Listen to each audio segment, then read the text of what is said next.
ஒரே ஒரு சின்ன மேட்ரு தானுங்க. சின்ன மேட்ருன்னா என்ன தெரியுங்களா? இப்போ கல்யாணங்கிறது வந்துங்க, கடவுளாக நமக்கு போடுற முடிச்சுங்க. கடவுளாக போடுற முடிச்சு. சிலதெல்லாம் மனுஷர்களா பண்றது. கடவுள். கடவுள் வந்து இருட்ட படைச்சிருக்காருங்க. இருட்டு. இருட்டு படைச்சிருக்காரு. இருட்ட படைச்சிருக்காரு. இரவெல்லாம் எல்லா ஜனங்கள்லாம் தூங்குனதுக்கப்புறம் 2 உயிர்கள் மட்டும் முழிச்சிட்ருக்கும். யாருங்க? கணவன், மனைவி. என்னங்க? கணவன், மனைவி முழிச்சிட்ருக்கும். முழிக்கும்போது என்னன்னா, அக்கம் பக்கத்துல எல்லாம் தூங்கிட்டாங்களா? சைலண்ட்டா இருக்காங்களா? அப்படின்னு சொல்லி உல்லாசமாக இருக்கிறதுக்கு, சிற்றின்பம் இருக்கிறதுக்காக, வெட்கம், நாணம் இதெல்லாம் கலந்ததுதானுங்க காமம். இதெல்லாம் கலந்தது தான் காமம். தனிமையில கணவன், மனைவி தனிமையில ஒரு ரூமோ, இல்ல ஒரு ஆளோ டார்க்கான இடத்துல உடல் உறவு வச்சுக்குவாங்க. உடல் உறவு வச்சுக்குவாங்க. ஒருத்தருக்கு ஒருத்தர் பரஸ்பரமா உடல் உறவு வச்சுக்குவாங்கங்க. நல்லா இருக்குங்க. அந்த அந்த உறவெல்லாம் நல்லா இருக்கும். அப்படித்தான் வாழணுமா தவிரங்க, என்னங்க?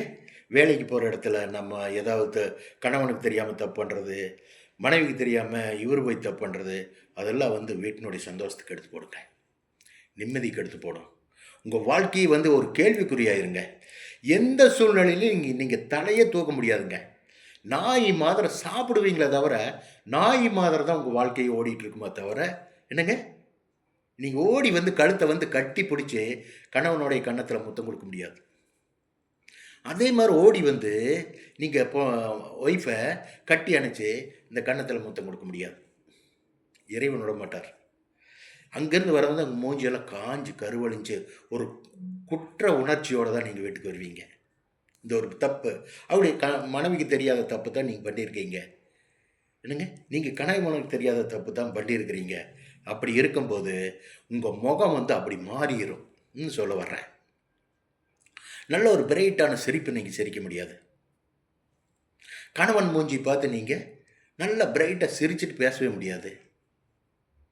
என்னங்க? அதே மாரி மனைவியை மூஞ்சி பார்த்துட்டு நீங்க பிரைட்டா சிரிக்க முடியாது, பேச முடியாது. அந்த ஒரு தப்புக்கு அவ்வளவு வேல்யூ இருக்குதுங்க. இறைவனுடைய பார்வையில இருக்கும். இறைவன் பார்த்துக்கிறதுக்கு உண்டான தண்டனைய உங்களுக்கு குடுத்துருவாருங்க. ஆயுசு காலம் வரையில நீங்க வாழ்க்கையில சந்தோஷம்ங்கிறது ஒரு ஒரு ஒரு காலகட்டத்தில நீங்க செய்யற தப்பு வந்து கணவனுக்கு தெரிஞ்சிரும். தெரிய வச்சுருவாரு கடவுளு. என்னங்க?